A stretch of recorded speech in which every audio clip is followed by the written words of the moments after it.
Et toi? Voilà. Merci beaucoup d'avoir pris le temps pour nous donner un peu, pour parler d'un livre qu'on a lu. Moi, je l'ai lu récemment. Toi, tu l'as lu un peu, ça fait un peu de temps.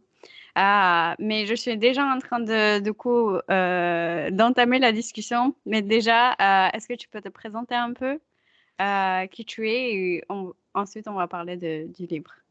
Très bien. Bon, en ce qui me concerne, je m'appelle Hassan Abbas, j'ai 30 ans, je suis franco-pakistanais comme toi, je suis juriste, et j'aime beaucoup lire. Je m'intéresse beaucoup à la littérature pakistanaise et c'est à travers cet intérêt que j'ai eu l'occasion de lire le livre de Khatija Mostour en anglais et en ourdou. Très bien. Donc moi aussi, je viens de lire. Moi, je l'ai lu en ourdou. Toi, tu l'as vu en version anglaise? Et alors exactement, la première fois je l'ai lu en anglais et Ouais. ensuite je l'ai écouté en ourdou. Ok. Et oui, on aura l'occasion de parler de cette expérience. Ok. Et ça fait combien de temps que tu me disais et t'as lu ce livre? Je l'avais lu l'année dernière, donc oui, ça doit faire un an à peu près. Ok.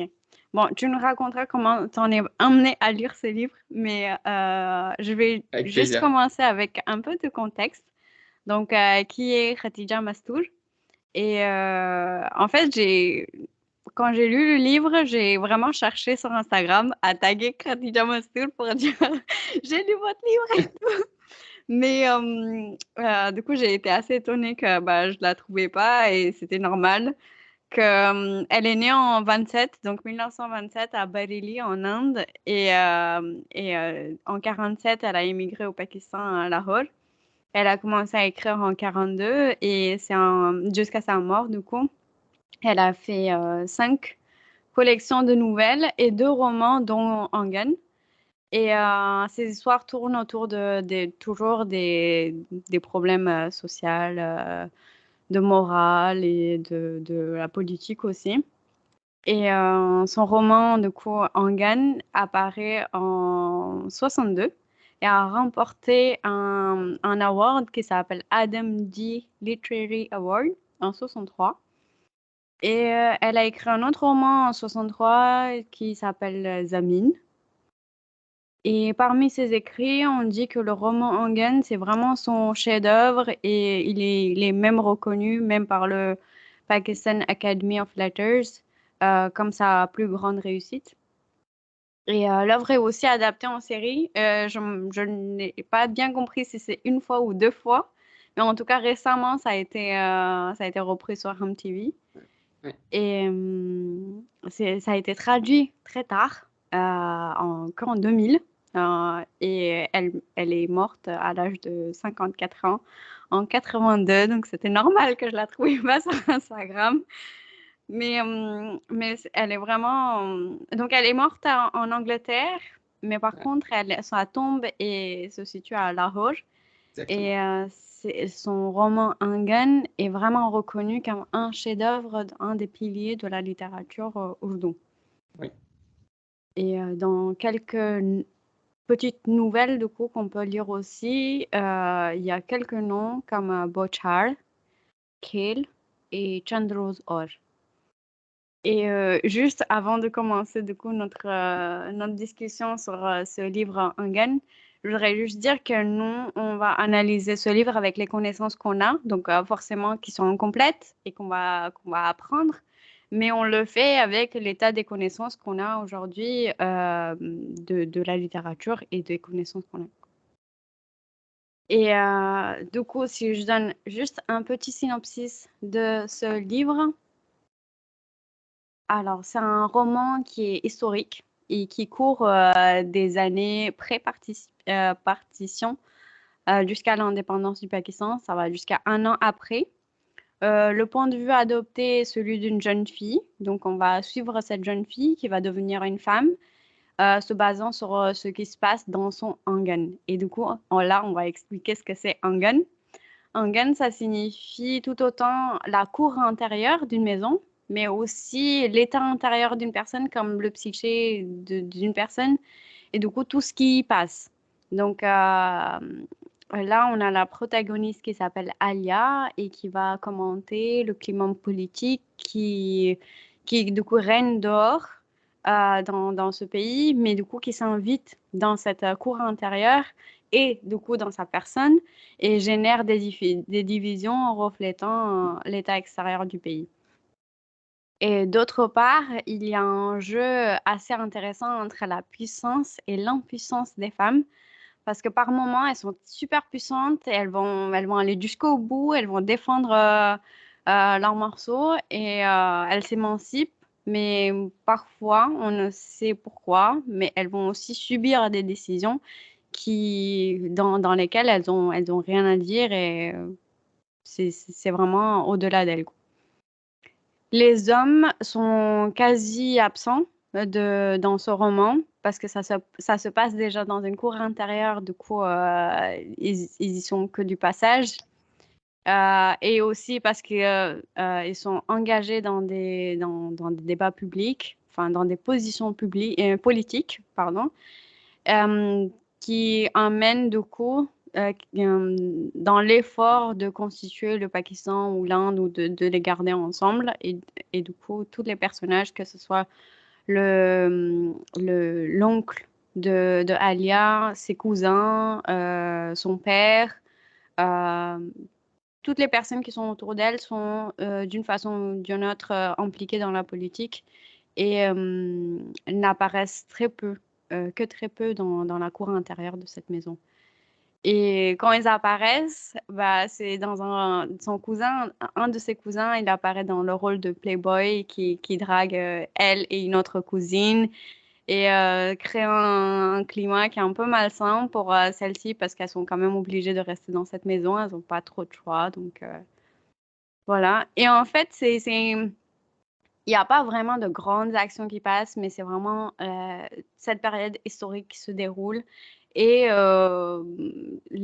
par exemple, elles suivent leur cours de vie normal, l'éducation, et puis ensuite le job, et puis ensuite elles deviennent adultes. Donc, il n'y a pas vraiment d'histoire extraordinaire ou d'action extraordinaire qui se passe. Et donc, c'est tout pour moi. Euh, Peut-être si je peux juste décrire un peu l'histoire, c'est qu'Alia, son père, part au prison parce qu'il a il a protesté devant l'anglais et du coup l'anglais a le pouvoir, du coup en fait un prisonnier politique. Il meurt là-bas et elle et sa mère pendant ce temps-là doivent aller vivre chez leur oncle. Et chez son oncle, il y a deux de ses cousins du coup masculins et puis après une cousine qui est là-bas. Et du coup, là-bas aussi, son oncle est très impliqué dans la politique et on suit son existence là.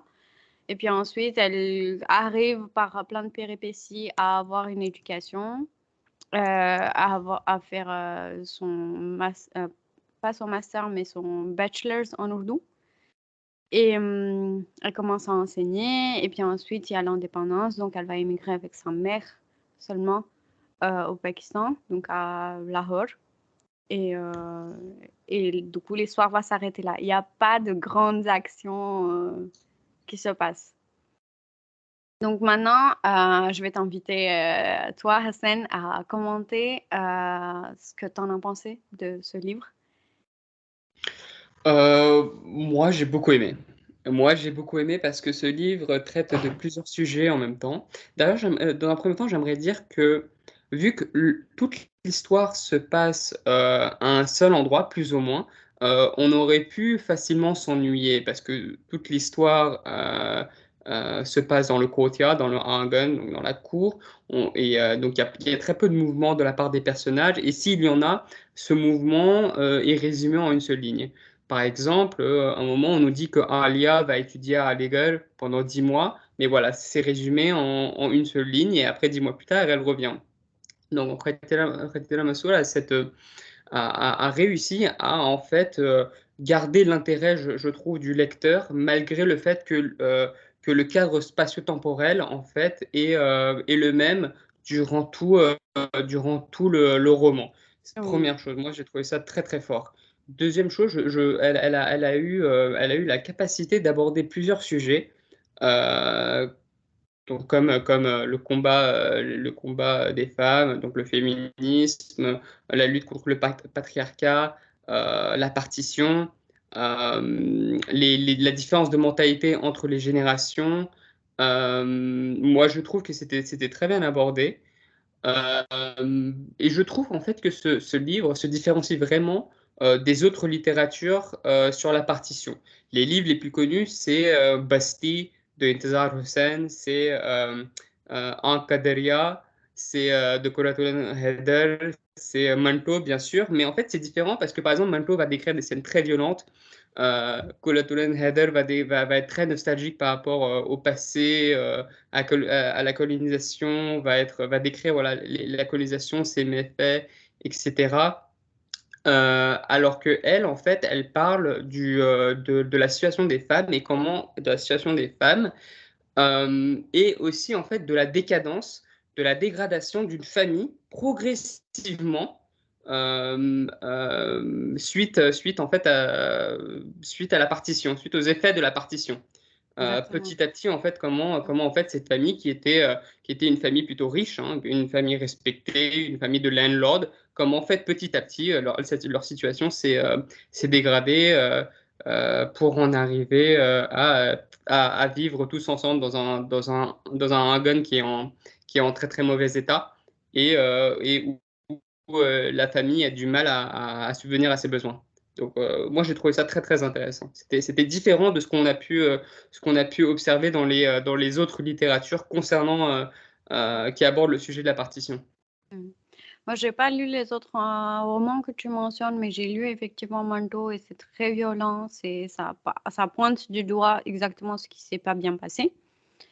Et là, j'ai trouvé qu'il y avait, en tout cas, les femmes dans le courtyard se sentent pas menacées par cette chose-là. Donc, et Khadija Mastour, elle fait aussi plein de sauts dans le temps. Et du coup, Mm, il y a plein de choses qu'elle a laissées et qu'elle n'a pas évoquées en mm, détail. Le voyage, la venue, l'installation et tout ça. Donc, il y a plein de détails qui passent à la trappe. Mais du coup, elle s'est focalisée sur le grand trajet de ces femmes-là. mm. Et en effet, dans le style, franchement, je ne sais pas analyser les vrais styles, donc dire qu'elle a fait ça ou elle a fait ça pour nous maintenir en haleine, je ne sais pas. Mais ce que moi, je peux dire de mon ressenti, c'est que moi, j'avais envie de lire ce livre et que je l'ai fini relativement plus tôt que tous les autres livres que j'ai commencé. Donc, ça te garde quand même engagé, malgré qu'il n'y ait pas de grands enjeux ou grand. C'est pas un thriller, c'est pas. Donc, mais elle nous a liés à ce personnage, elle nous a liés à ces petits événements qui ont fait que, bah, à chaque fois, on a envie de rouvrir le livret et parcourir quelques pages. Mm. Son écriture m'a assez bien plu et je pense qu'écrire un roman historique, c'est vraiment bien pour, en tout cas, sensibiliser les gens sur des faits historiques parce que, qui peuvent être un peu indigestes quand tu apprends dans des manuels. Mais là, en tout cas, dans un premier temps, pour t'emmener vers ces livres d'histoire pure, c'est vraiment un bon moyen de pouvoir t'introduire cette période et, comment dire, un peu de démocratiser. Euh, ça couvre presque 10 ans. Et c'est assez, comme tu disais, ça décrit la dégradation d'une famille, ça décrit aussi la dégradation d'une monnaie pour moi, parce que ça décrit, par exemple, quel était le pouvoir d'un Européen à ce moment-là. Ça te dit, par exemple, que Ekurpes, c'est comme Tangeka Kraya hai, ou dans les 500 roupies, tu peux marier quelqu'un. Que Chimi, qui est une des cousines qui habite dans cette maison, son père lui envoie une pension de 15 roupies et ça suffit. Donc, c'est vraiment intéressant à ce niveau-là en disant, mais l'Européen valait quelque chose. Et que Mm. maintenant, si je vois dans les 20 ans qui sont passés, euh, la valeur de 100 roupies, maintenant, ça équivaut à un européen quand moi Hmm. j'étais petite, que des choses qu'on pouvait acquérir à ce moment-là. Hmm. Qu'est-ce que, du coup, si on parle spécifiquement des femmes, est-ce qu'il y a des scènes que tu voudrais évoquer? Est-ce qu'il y a des choses qui t'ont marqué? Moi, ce que j'ai bien aimé, c'est qu'en fait, elle a tous les personnages féminins ont un tempérament différent. Hmm. Il y a la Termina qui est tranquille, qui est La zen, romantique, ouais. la romantique, exactement. Euh, il y a Alia qui est outspoken, qui est éduquée, pas outspoken, c'est pas le bon terme, qui est très éduquée, Qui qui, fait euh, des efforts. Elle est perdue par moment, pour moi, ouais, c'est vrai, c'est parce vrai. qu'elle va prendre la partie de tout le monde. Elle est sensible à tout. C'est Oui, une éponge. c'est Elle ça, va être sensible à tout le monde. À c'est ça. Shakil, à son Donc, tcha à son, ouais, c'est ça. il y a Chami qui est effectivement très outspoken, mais qui a été en fait brisée par la vie, C'est ça. par les expériences qu'elle a pu vivre. Il y a Najma Ampi, donc Najma Pripi, la ouais, sœur, la de son père. sœur en fait, sa tante finalement, la tante de Alia, qui est le personnage principal, et qui, elle, en fait, pour moi, est juste ce que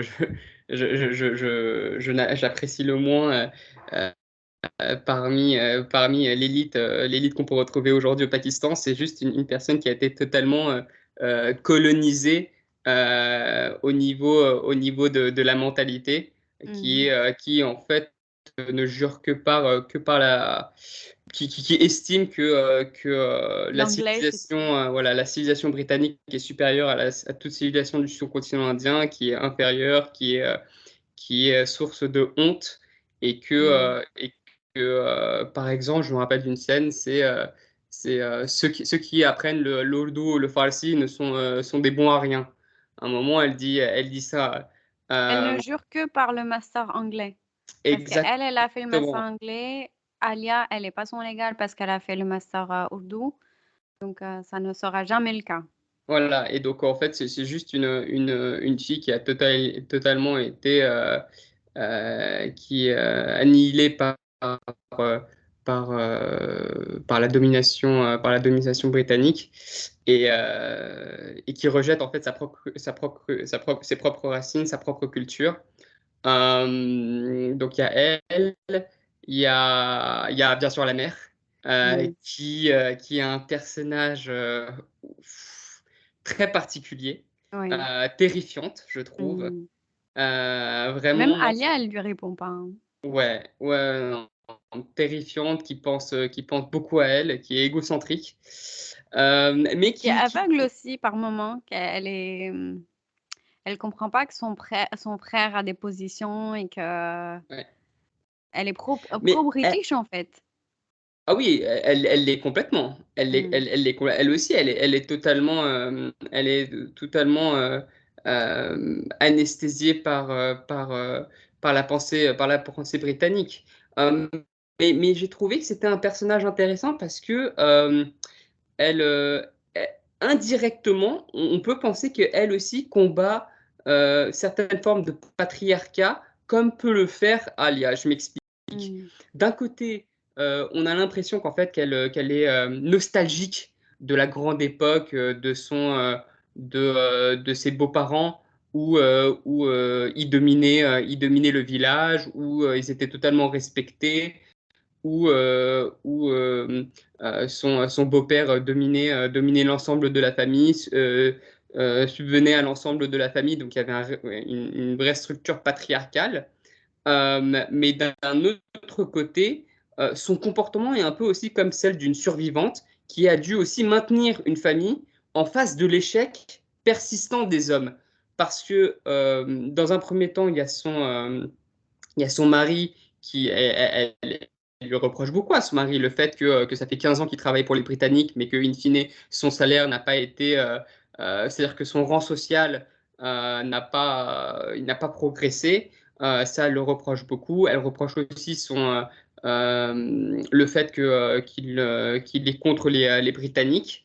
Et du coup, elle lui reproche aussi beaucoup en fait sa propre dégradation sociale. Elle estime que c'est son beau-père et son mari qui sont responsables aussi de sa dégradation sociale, parce qu'elle vivait dans une grande maison, elle était respectée par tout le monde, elle avait des maids, etc.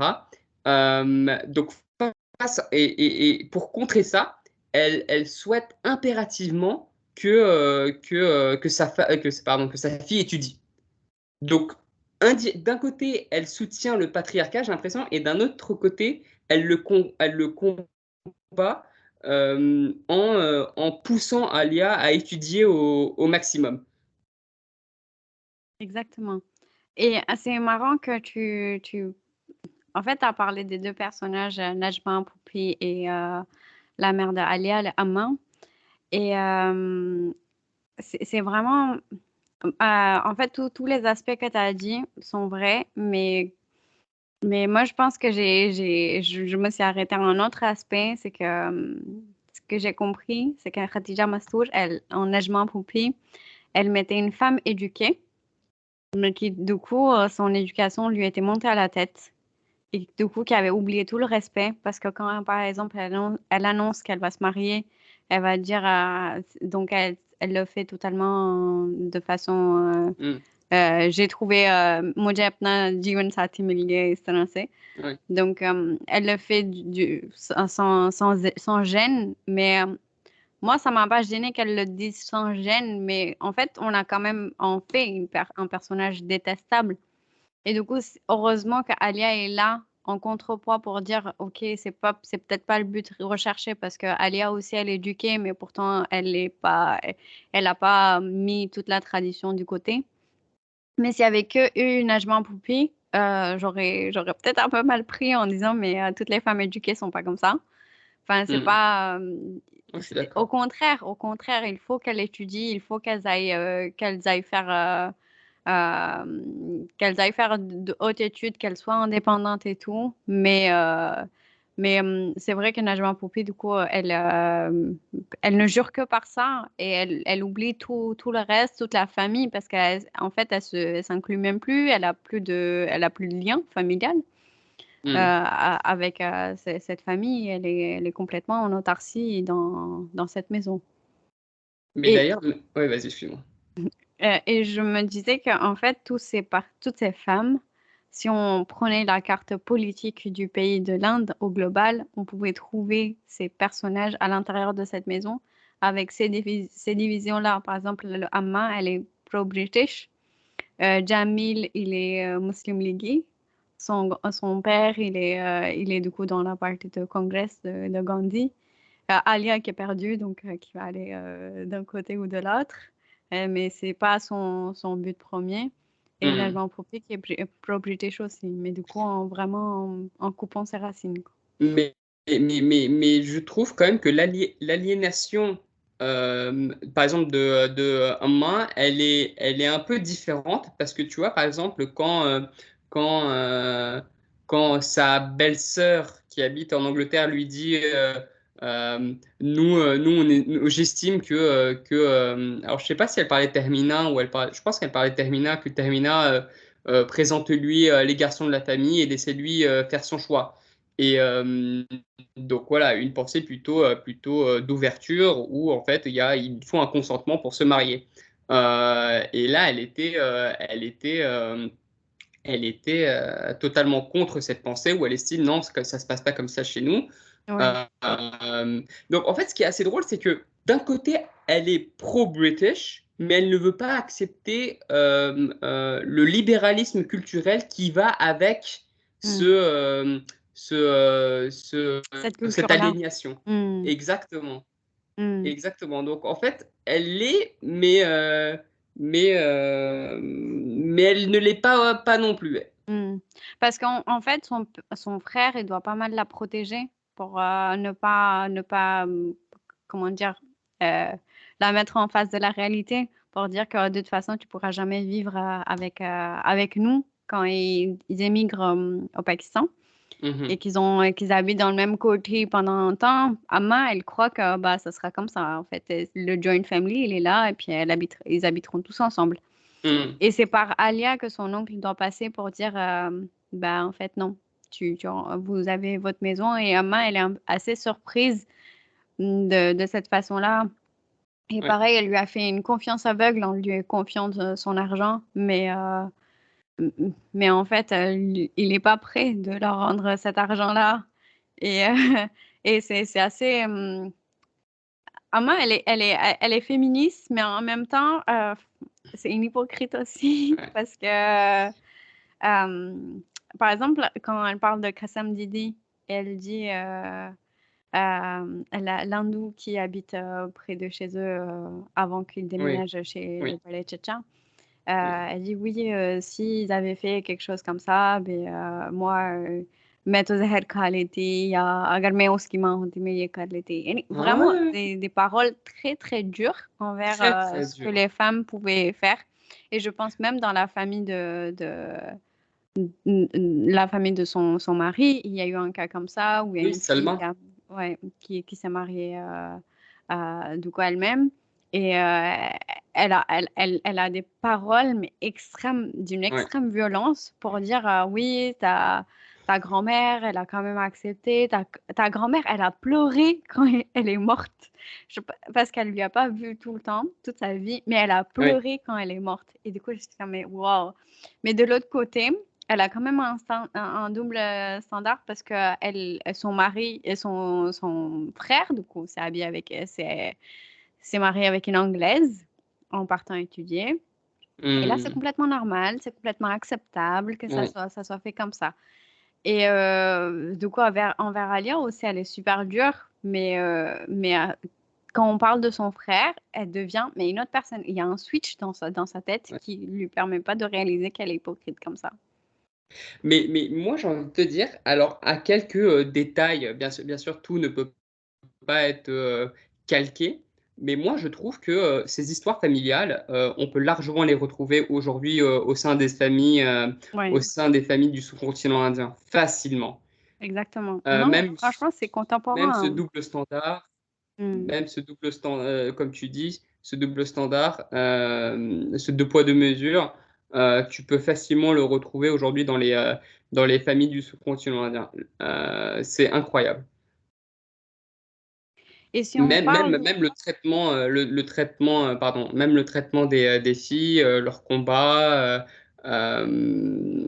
tout ça, on peut le retrouver. C'est-à-dire qu'il est vraiment d'actualité, j'ai trouvé ce livre. oui, oui, c'est vrai, parce que je pense que si on arrive à lire assez facilement, c'est parce que il présente ces liens, ces bridges avec la société d'aujourd'hui et Mm. ces problématiques qu'on n'a malheureusement toujours pas dépassées. Et Ouais, ouais, non, moi, franchement, et c'est ça aussi ce qui fait les grands livres, je trouve, historiques, c'est que, et je ne le mettrai pas, comme tu sais, un de mes livres préférés, Rodrak et Basti, c'est-à-dire que ce livre-là, il a été écrit il y a bien des années, mais si tu le lis aujourd'hui, ça parle de sujets vraiment qui sont d'actualité. Et j'ai retrouvé un peu ça aussi dans le livre de Khadija Mastoul, c'est-à-dire les relations familiales conflictuelles, euh, le droit des femmes, le patriarcat, tous ces sujets en fait sont toujours d'actualité, sont toujours des luttes qui sont présentes dans la société, dans les sociétés du sous-continent indien. Ouais. un autre sujet, donc qui est quand même revenu il y a pas longtemps avec les jalsées de Imran Khan, que j'aimerais discuter, c'est l'implication des hommes dans la politique, ou ça peut être des femmes, hein, ça peut être n'importe euh, qui s'impliquent dans la politique et qui négligent complètement du coup les relations familiales. Et donc, je donnerai l'exemple après, je ne sais pas l'engagement, mais je donnerai l'exemple du père qui est mort récemment avec ses petits. Hein. Donc, il avait deux de ses petits qui étaient avec lui et qui est mort en protégeant Imran Khan dans un jalsa. Et, euh, et du coup, je suis sûre que c'est une bonne action de protéger quelqu'un d'autre. Mais quand ça vient à laisser deux petits, ou je crois qu'il a trois enfants, avec sa femme derrière, peut-être aussi sa famille, donc ses parents, quel est l'engagement et quel équilibre on fait, quel choix on fait. Et dans ce livre-là, je trouvais il y avait cette question qui était assez présente euh, par déjà le père bon, le père de Alia, je pense qu'il est quand même un peu équilibré, mais le tcha son tcha il est complètement absent. Par exemple, on comprend que leur source de revenus, c'est des doukanés, des couplets doukanés. Euh, mais tous les revenus sont dépensés à des fins politiques, donc pour faire des DLC, pour nourrir des gens, pour la partie politique. Donc, et du coup, et de l'autre côté, si on voit à la maison, donc dans la maison, dans le courtyard, dans cet angle-là, il y a des pardés, टाट के पर्दे. Déjà, Tarte, c'est pas un tissu du luxe, hein. Donc, Tarte, जिस तरह से बोरी का कपड़ा होता है, उसको कहते हैं Tarte. Donc, Tarte के पर्दे पड़े. Mais déjà, ça montre qu'on n'a plus de l'argent pour avoir des rideaux en velours, mais c'est des rideaux d'un truc qui n'est pas fait. Enfin, c'est un usage détourné déjà. Et plus le temps passe, il y a des. Donc, पहले फट जाते हैं. Après, il y a des trous dedans, dans ces pardés. Et de l'autre côté, enfin, et on n'arrive plus à manger à son faim et à son faim et tout. Et de l'autre côté, les revenus qui ne reviennent jamais à la maison. Et du coup, Alia doit travailler. C'est elle qui va ramener un peu le pain sur la planche, quoi. Alors, je suis d'accord avec toi, mais moi, en fait, finalement, si tu veux, Hamim, pour moi, ça montre juste c'est un constat qui m'est personnel, hein, qui m'est totalement personnel, mais je trouve que c'est un constat, ça reflète juste, en fait, ce qu'on peut voir, ça reflète juste l'attitude de de certains hommes du sous-continent indien, leur attitude vis-à-vis de leurs obligations familiales et maritales. Moi, ce que j'ai pu constater, que ce soit au sein de la diaspora ou au Pakistan même, c'est que l'implication des hommes l'implication des hommes dans les affaires familiales, dans la famille, comme L'éducation. l'éducation, etc., elle est quand même très très limitée. Mm. Parce qu'on les a éduqués de la manière suivante. Eux, leur rôle, c'est de ramener du beurre dans les épinards. C'est à eux de subvenir aux besoins financiers de la famille. Mais par contre, c'est à la mère de s'occuper de l'éducation académique, religieuse de l'enfant. Ça, et ce que j'ai pu constater, c'est que ça c'était très commun. Ça, je l'ai découvert que très récemment. Euh, que c'était très commun dans la génération des uncles de, par exemple, après le dîner, se retrouver tous ensemble pour aller prendre un chai entre hommes, si tu veux. Oui. Entre hommes. Moi, je le savais pas. Je l'ai su que très récemment, parce que mon propre père n'y allait pas. Mm. C'était pas dans ses habitudes. Mais ce que j'ai cru comprendre, que c'était très commun, en fait, qu'après dîner, tous les hommes se réunissaient pour aller se marcher, pour aller prendre un chai, etc. Voilà, qu'entre un mère-fille, mais qui est que qu'entre hommes, que ce soit au Pakistan ou que ce soit au sein de la diaspora. Je sais que c'est très Mm. commun au sein de la diaspora. Donc, si tu veux, si tu veux, ça reflétait en fait, si tu veux, une réalité qui est toujours présente finalement. Mm. Euh, le, le, euh, le peu d'intérêt que portent les hommes de la maison dans les affaires familiales, quelque chose qui je trouve, est dommage, est très dommage. C'est pas normal qu'ils ne remplissent pas leurs obligations. Et, euh, Et je et pense que rien ne les empêche, pardon de te couper, rien ne les empêche de se retrouver, hein. Je pense qu'il peut y avoir un temps de se oui, rassembler parce que je bien pense que sûr. il y a ça aussi qui manque quand on se rencontre, que les hommes se rencontrent, se réunissent ensemble, ils ne disent pas les choses. ils ne partagent pas, c'est que de boasting aussi, hein. Ouais, mais faut Donc, pas que ce soit au détriment oui, faut pas que ce soit au détriment de ta famille. exactement. Je vais donner je vais donner un exemple. On me racontait ça, c'est ma mère qui me racontait ça. Je vais te partager une expérience personnelle. Quand mon maman s'était marié il y a une trentaine d'années, il s'était marié avec une. Donc, ma mamie était très très jeune. Et en fait, je crois, je sais pas, elle avait peut-être 18, 19, 20 ans, quelque chose comme ça. Et lui aussi était très très jeune, 23, 24 ans, mais après, et lui, il avait l'habitude de sortir, sortir avec ses amis après avoir dîné tous les soirs pour aller boire un cold drink, etc. ou pour regarder du cricket ou pour jouer au cricket, etc. Mon nana lui a dit, écoute, tu t'es marié, t'as des obligations, tu peux pas, post-mariage, comme ça, partir tous les soirs Mm, en laissant ta femme à la maison et toi, aller t'amuser avec tes amis. Et ça, d'après ce que j'entends, c'est que c'est quelque chose qui est quand même relativement, en tout cas dans l'ancienne génération, c'était quelque chose qui pouvait être relativement commun. établi. Oui. Oui, c'est Mm, le fait de partir régulièrement dans mm, Stockesat, aller prendre un verre ou aller marcher ou aller prendre une cigarette, etc. Tu vois. mm, Euh, bien sûr, la nouvelle génération n'est pas pareille, hein, mm, heureusement, mais voilà, c'est quelque chose qui était assez commun mm, par le passé. mm, Moi, par exemple, euh, il y a pas eu non plus énormément d'implication dans l'éducation scolaire de la part de mon père. Tu vois, voilà, c'était encore l'ancienne génération où c'était la maman qui s'occupait de tout, de l'éducation religieuse, académique, scolaire, euh, et le papa qui ramenait le beurre dans les épinards. C'était quand même très mm. traditionnel. Donc, in fine, ce que décrit Khatija Mastour, c'est ce qui s'est passé, pendant pendant de nombreuses générations et ce qui se passe aussi encore, je pense, dans quelques maisons. Mm.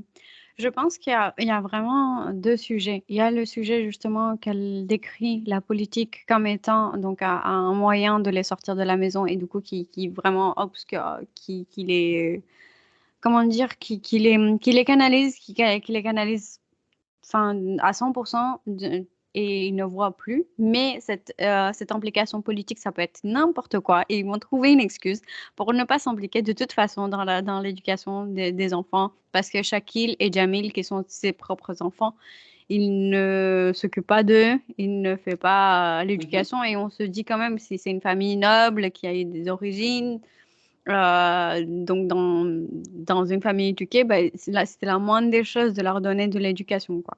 Mhm. Et de l'autre côté, au début en tout cas, quand ça a commencé, je me disais, mais les grandes choses ont toujours besoin d'un effort supplémentaire. Donc, faire arriver jusqu'à l'indépendance du Pakistan, c'était quand même une grosse effort qu'il fallait. Il fallait que tout le monde s'implique un peu plus que, que d'habitude. Donc, c'est vrai que du coup, les partis politiques, ils ont dû recruter massivement et que les gens, enfin, le Jezba et le Junoun qui devait y avoir à ce moment-là, mais c'était plus grand, c'était pas les niveaux qu'on a d'habitude, quoi. C'était deux pays qui étaient en train de, enfin, de se créer. Et du coup, je me suis dit, mais la mère, elle est vraiment rabat-joie, quoi, parce que du coup, elle est en train de râler parce qu'il y a une implication politique plus importante. Mais après, en fait, on comprend que cette implication politique, c'est un échappatoire. C'est pas seulement pour faire un... Parce que dans ce cas-là, je pense qu'ils auraient impliqué, ils seraient restés à la maison, ils auraient Mhm. peut-être éduqué aussi leurs enfants à dire qu'est-ce qu'on fait. Parce que là, on sent pas le jazz band, en fait. On sent Bah, en fait, pas... Vas-y, continue. si, si tu veux, moi je pense que euh, lutte pour l'indépendance ou pas, je ne pense pas que leur attitude aurait forcément changé. Je ne C'est pense pas ça. qu'ils se seraient plus impliqués dans les affaires familiales s'il n'y avait pas eu l'indépendance, si tu veux. Je pense que c'est Exactement. quelque chose qui était culturel. C'est vraiment Mm. quelque chose qui était culturel. Ce n'était pas, ils n'estimaient pas que c'était leur rôle de Mm. s'impliquer dans les affaires familiales, en fait. Exactement. Mais je pense que la politique, c'était quand même, c'est une excuse, là, dans ce roman-là, Mm. Mm. Mais si c'était pas là, ben, ça aurait été autre chose. Oui, Ça aurait clairement. pas. Et surtout, regarde les ravages qu'a fait leur absence d'implication Shaquille chez il est certains complètement membres de la perdu. famille. Ouais, Shaquille est Ouais, complètement perdu. Timmy, elle est complètement frustrée. Du coup, elle Shaquille, essaie tout pour il a disparu. attirer l'attention. Oui, non, mais du coup, donc décadence d'échéance financière, morale, ouais, immobilière, juste parce que ces gens-là ont décidé de tout sacrifier pour, euh, pour réaliser leurs rêves. Mais ce que je veux dire, c'est que qu'il y aurait eu l'indépendance ou non. Alors certes, financièrement, par exemple, Breccia Pikachu, il aurait été là pour les soutenir financièrement parce que tout l'argent qu'il gagnait, il le mettait dans le struggle for independence, donc il l'aurait mis chez lui. Mais ce que je veux dire, c'est je pense pas qu'il aurait été plus impliqué, lui, Hmm, dans l'éducation de Shaquille, de Jamil, de Chami, etc. Tu vois. exactement. Je pense aussi. Je pense aussi que c'est comme ça. En tout cas, on a un nouveau podcast qui va arriver bientôt où on va parler de toi et du coup des pères des nouvelles générations qui va arriver bientôt. Mais du coup, je spoil pas trop. Est-ce que tu as d'autres remarques sur ce livre-là? Est-ce qu'il y a d'autres livres que tu voudrais recommander? Je sais que dans Huda Bastis, ce dont on parlait, justement, que les amis sortaient ensemble. Donc, dès le début, on voit une bande d'amis qui sont en train de regarder un film et trucs comme ça. Donc, ça, je pense que ça reprend bien. Après, je ne l'ai pas lu, donc... Pour moi, c'est le plus grand. Alors, j'en ai lu quelques-uns, j'en ai lu pas mal des livres pakistanais, et pour moi, parmi tout ce que j'ai pu lire, on aura l'occasion d'en parler oui. lors du podcast, mais c'est le plus grand. Pour l'instant, pour moi, c'est le livre qui m'a le plus touché. Et ouais, je le mettrai numéro un, c'est sûr et certain. Ok, donc si vous avez le temps de lire Huda Ouais. Basti, je pense on en discutera très, très Et, vite. et même regarder le drama qui est exceptionnel. Hmm. Est-ce que tu as vu le drama Angan par hasard? Non, je l'ai pas vu. Moi, Non. moi, en fait, je regarde pas de drama, pas du Hmm. tout. Roda Kibasti, en fait, voilà, juste pour contextualiser un peu la chose, j'étais tombé sur un article de Dawn qui, euh, qui en fait, classait les 10 plus grands dramas de l'histoire du Pakistan. Et le numéro un, c'était Roda Kibasti. Donc, moi, d'abord, j'ai commencé par le drama. Hmm. Il est disponible sur YouTube en noir et blanc. Donc bon, après, il faut faire un petit effort.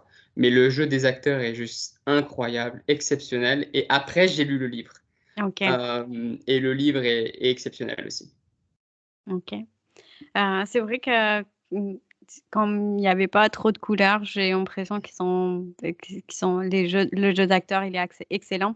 D'ailleurs, comme on est dans le contexte et on est sur le sujet de cinématographie, comment tu as apprécié Mollajet, The Legend of Mollajet? Ah, j'ai adoré. J'ai beaucoup, beaucoup aimé. Le jeu des acteurs était incroyable. Ouais, J'avais peur parce que moi je ne parle pas punjabi, donc j'avais peur de ne pas comprendre, mais vraiment c'était un punjabi qui était facilement accessible. ouais. Le jeu des acteurs est exceptionnel, les décors ils étaient top. Qu'est-ce que je peux dire d'autre? Les combats étaient très réalistes. J'avais Mm. peur Il y a des effets voilà, spéciaux, des stunts qui marchent pas trop. Il y a de exactement. l'exagération. Exactement, j'avais peur qu'il y ait une certaine influence, et j'avais peur aussi qu'il y ait une certaine influence bollywoodienne dans le film. Finalement, il n'y a Euh, qu'une chanson et elle est bien faite. Elle est top, mais j'avais peur aussi qu'ils essayent de te mettre un item song à travers une fille, ou comme on peut le voir, même dans les films historiques Bollywood, hein, il y a toujours un, Oui, un item song. Et j'étais content quoi, là, qu'il y avait une authenticité, il y avait une signature pakistanaise, clairement. oui. Il y avait une signature et tu pouvais clairement voir la différence entre un film historique pakistanais et un film historique indien. Mhm. Moi, j'ai adoré. Toute la famille a adoré. C'était un très très bon moment. L'histoire était très très bien écrite. Bon, le jeu des acteurs, comme je l'ai dit, était top. Non, franchement, il mérite amplement tout le succès qu'il a. Mm. Je pense que pareil, je pense pareil. C'est un film, là, tu mets un peu de temps pour atterrir après, en disant waouh, j'ai vu ça quand même. Les décors sont les décors, les bijoux, les habits, Ouais, les maisons qui sont faites avec de मिट्टी là, मिट्टी और गारे के साथ जो घर बने हुए हैं, wow, ouais, they are so beautiful. सबने लुंगी पहनी हुई है, वो धोती जो है, और without any shame and en fait, vraiment, j'ai eu un sentiment que ça nous reconnectait déjà avec le Punjabi parce que depuis qu'on est revenu de films, on fait que parler Punjabi. Et ça nous reconnecte aussi beaucoup avec notre culture, parce que Legend of Malajad, c'est une histoire dans notre histoire folk. Et du coup, pour pouvoir le voir sur le grand écran comme ça, avec un cinéma qui était rempli, ça fait vraiment plaisir. oui, et moi, et c'est là aussi que je fais une critique, c'est que parce que au Pakistan, on nous a dit que on nous a expliqué que soit le Sindhi, le Punjabi, donc surtout au Sindhi Punjabi, Pashto, ce sont des sous-langues. Ce sont des oui, sous-langues qu'il ne faut pas parler et qu'il faut exclusivement parler ourdou parce que c'est la langue de la national. culture. Ben, quand tu regardes un petit peu, que ce soit au Pakistan ou dans la diaspora, Punjabi, c'est pas la langue la plus, elle n'est pas considérée comme la langue la plus raffinée, malheureusement. Alors que c'est une langue très riche, c'est une langue très raffinée. Mais malheureusement, pour créer une unité nationale, on nous a dit non, sabko urdu bolne ki.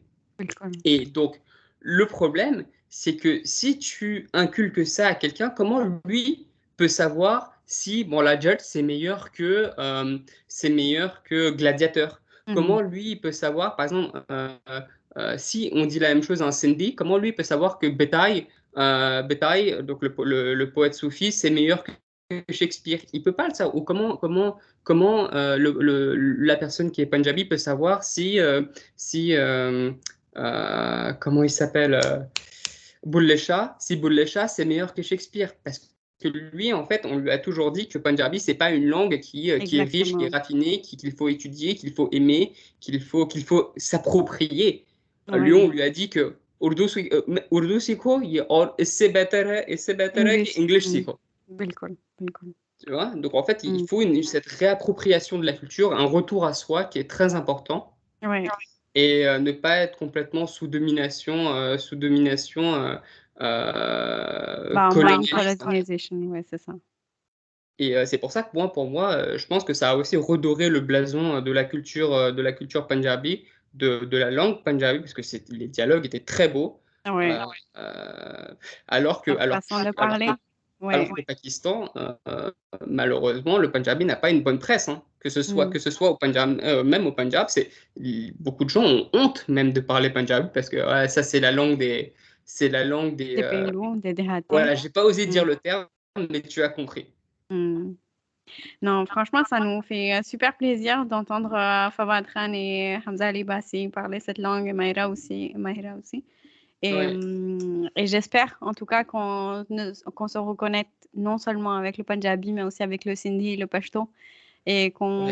et d'autres langues que je ne connais pas, mais qu'on se reconnecte avec toutes ces Yes. langues-là. Avec Hasnan, on va essayer de vous ramener, en tout cas, ces livres de la littérature qu'on arrive à lire, peu importe la source et peu importe la langue. Inch'Allah, à très bientôt avec un podcast qui sera spécialement dédié à Hasnan et son Kitab Bunket Dost Hoने के नाते पे. Merci, Il y a Hassan. juste une chose, Hamim, je ne sais pas si tu veux aborder le sujet, mais c'est toujours par rapport au livre Angan. Je sais, alors, j'ai pas le souvenir qu'on ait beaucoup parlé des caractères masculins du livre. Non, justement, moi, j'ai dit qu'ils étaient absents, donc j'en ai pas trop parlé. Ok, bon, non, Mais mais par exemple, on j'ai aurait pas pu envie. parler voilà, juste pour dire, par exemple, notamment Jamil ou même Oui, Safdar. oui, Safdar, il est certes absent, mais regarde les oui. dégâts qu'il fait. Oui, Regarde exactement. C'est par les leurs absences qu'ils font des dégâts. mais par Leur leurs absences, mais aussi silence. par leur comportement. Oui. Par leur comportement. C'est-à-dire que, bon, on va commencer par Safdar, il tombe amoureux, d'une fille totalement innocente, gentille, qui lit des romans à l'eau de rose, Termina, qui l'abandonne et qui, lorsqu'elle est sur le point de se marier, il lui écrit, une lettre en disant, «Tum hameshak le merio», je t'aime etc. Donc la pauvre, après, malheureusement, elle se suicide. Mhm. Enfin, On le comprend titre, plus tard hein, qu'elle s'est suicidée. On ouais, comprend très, très, très ouais, tard. Parce que je pense que c'est aussi le temps qu'Alia comprenne. Parce oui, qu'Alia, elle a compris que bah elle était morte en fait. Elle avait un... ouais. Elle était euh, morte de chagrin en fait. voilà. Mais en Euh, fait, on comprend très, très tard. et pareil, il y a une histoire d'amour comme ça qui termine mal, celle de Kosom. À un moment, tu as abordé le sujet. Ça me dit rien. Euh, donc elle qui malheureusement est Eva? veuve très très jeune, Oui. est veuve très très jeune. Ensuite, elle s'enfuit avec un homme qui Mhm. malheureusement l'abandonne et donc elle aussi se suicide. Exactement. Et tu as après tu as l'histoire de Jamil qui en fait flirte Tout ce et qui bouge. exactement flirte, Parce... mais pour son propre intérêt, hein. Ouais.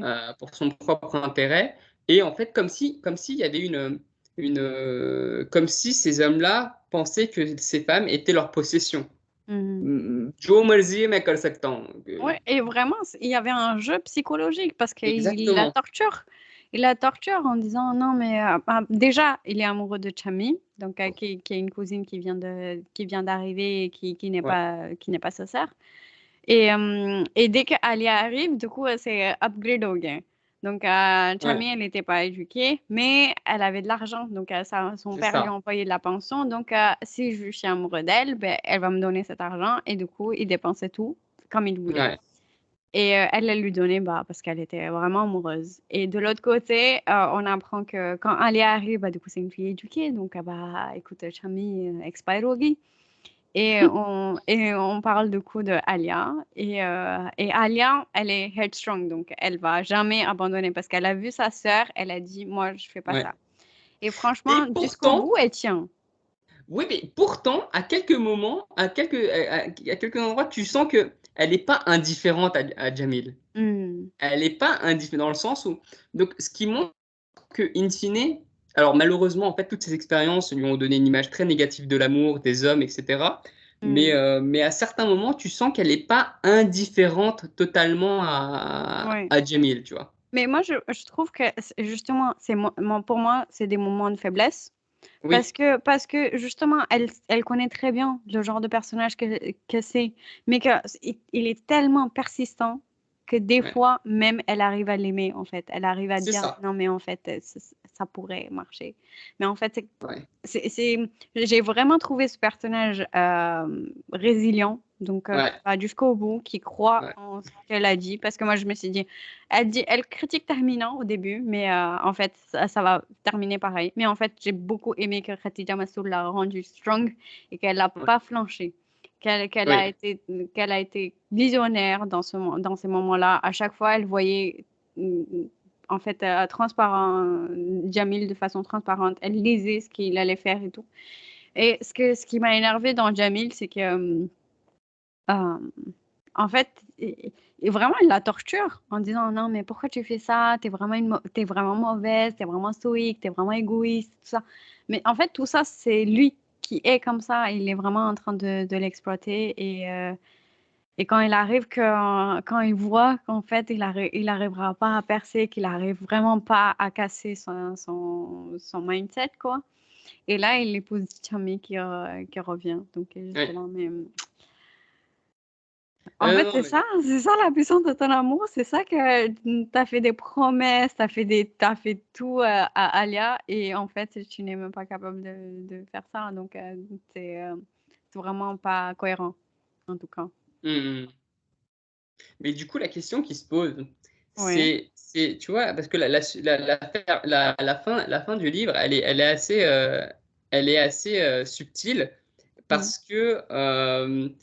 que donc quand elle lui apprend qu'elle va à travers la lettre qu'elle s'est mariée avec Jamil, Mm. tu sais, c'est elle qui est allongée dans son lit, qui est pensive, etc.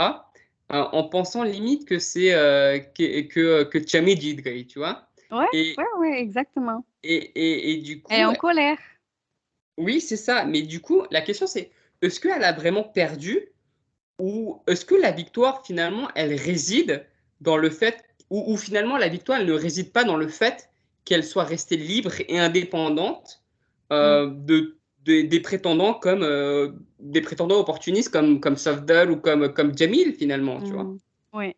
Euh, Parce que Safdar, il réapparaît aussi et il lui Ouais, propose de se marier avec elle et elle refuse. ouais, C'est trop bien. C'est ouais, trop non, mais bien. c'est Mais c'est vrai, en fait. Je pense que toute cette résilience, toute cette résistance amène quelque part à des dommages, donc des traumatismes qui font qu'elle est plus qu'elle aurait été. Elle aurait été sensible comme Tamina, elle aurait accueilli ouais, l'amour comme elle aurait.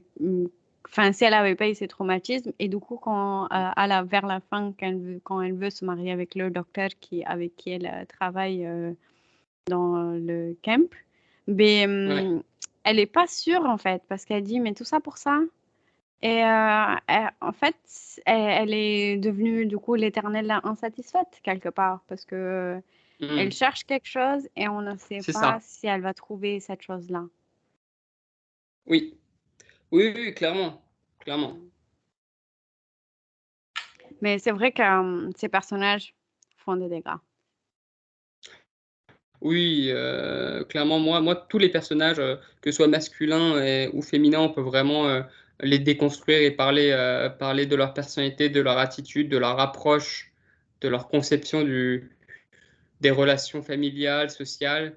Non, il y a beaucoup à dire sur ce livre, je trouve. Beaucoup, Mm. beaucoup. Et je trouve que voilà, il est vraiment d'actualité, je trouve. Mm. Vraiment d'actualité parce que je peux retrouver certaines attitudes aujourd'hui de certaines personnes qui en fait match avec l'attitude de certains personnages du livre.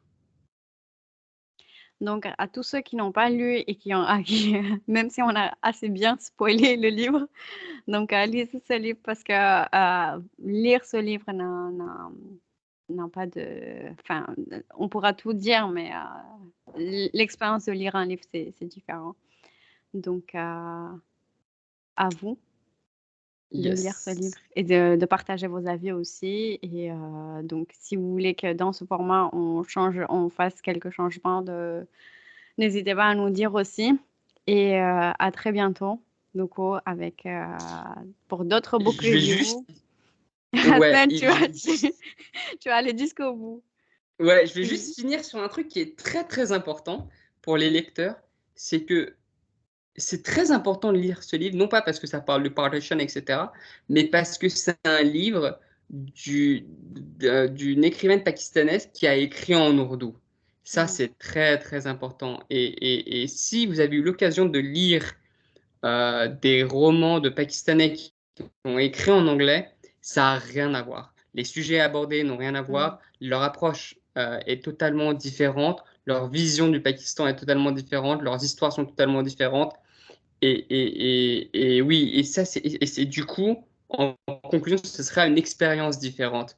Donc, si Mm. vous avez lu les Merci. auteurs pakistanais qui écrivent en anglais, Babsi ou comment il s'appelle, Mohsen, Mohsen, Mohsen Jamal, c'est Mohamed. ça? Mohsen Mohsen Ahmed, Hamid. pardon. Mohamed Hanif, etc.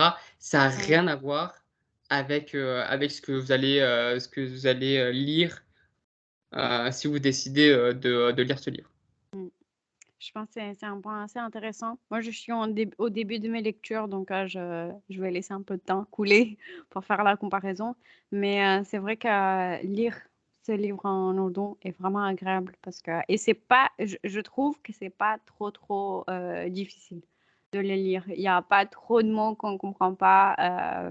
Il y a quelques mots qu'on peut chercher dans les dictionnaires, mais globalement, on comprend avec le contexte si jamais il y a des mots qu'on comprend pas. C'est Et puis accessible. si la personne ne sait pas lire ourdou, tous les livres sont disponibles en audio sur YouTube, Mm. Exactement. en ourdou. Donc, et je peux vous assurer, pour avoir fait les deux, je l'ai lu en anglais et je l'ai écouté en ourdou, le plaisir n'est pas le même. Mm. Si c'était à refaire, je l'aurais seulement écouté en ourdou. Mm. Je pense qu'il y a des sentiments qui passent par l'ourdou qui ne peuvent pas passer par Oui, anglais parce que déjà c'est notre deuxième ou voire troisième langue. Donc voilà. Merci Hassan. Est-ce que tu as d'autres avec choses à dire? plaisir. Ok. Merci beaucoup tout le monde de nous Merci. avoir joints et à bientôt, Inch'Allah. À bientôt. À bientôt. Khadafez.